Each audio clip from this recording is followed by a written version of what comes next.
अस्सलाम वालेकुम जी, अस्सलाम वालेकुम पाकिस्तान जी। आप देख रहे हैं मेरा न्यूज़ चैनल इस्लामाबाद टीवी। गुज़िश्ता माह मिस्र में भी इस वक्त शदीद सदमे की कैफियत तारी हो गई थी जब एक माँ ने अपने 5 साला बच्चे को ज़िबा कर दिया था। इस वक्त ये इतलात भी सामने आई थी कि उसने बच्चे की लाश को पकाकर इसके कुछ हिस्से खा लिए थे।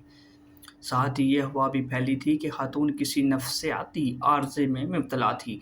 ताहम किसी केस में अब नई पेशरफ्त आ गई है जिससे मालूम हुआ कि खातून किसी ज़हनी बीमारी का शिकार नहीं थी। शिरकिया क्वाररी के फाकोस मरकज़ से मुंसलिक अबू शहली गाँव में होने वाले इस गिनाओ जुर्म के मुतल्लिक नई तफ़सीलात सामने आई हैं। मुल्ज़िम हिना मोहम्मद हुसैन ने इंकशाफ किया है कि मैंने सोच समझ कर इस खौफ से अपने बच्चे को कत्ल किया था कि तलाक के बाद मेरा साबक शौहर इसे अपने पास रख लेगा। बच्चे पर अपनी अज़ादारी कायम रखने और किसी दूसरे के पास जाने से रोकने के लिए मैंने ये इक़दामात किया है।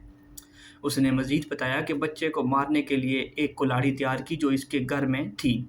खिड़कियां बंद कर दी, इसे अकेला छोड़ दिया और इसके सर पर 3 वार करके उसे कत्ल कर दिया। फिर अपने जुर्म के निशानात को छिपाने की कोशिश में लाश को टुकड़े-टुकड़े कर दिया, लेकिन इसको दफन करने से पहले ही उसे गिरफ्तार कर लिया गया था।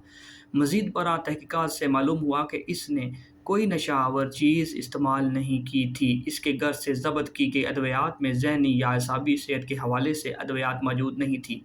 Regional council for mental health के फॉरेंसिक साइकोलॉजी डिपार्टमेंट की जारी करदा रिपोर्ट के मुताबिक खातून ज़हनी और नफसियाती तौर पर दुरुस्त है।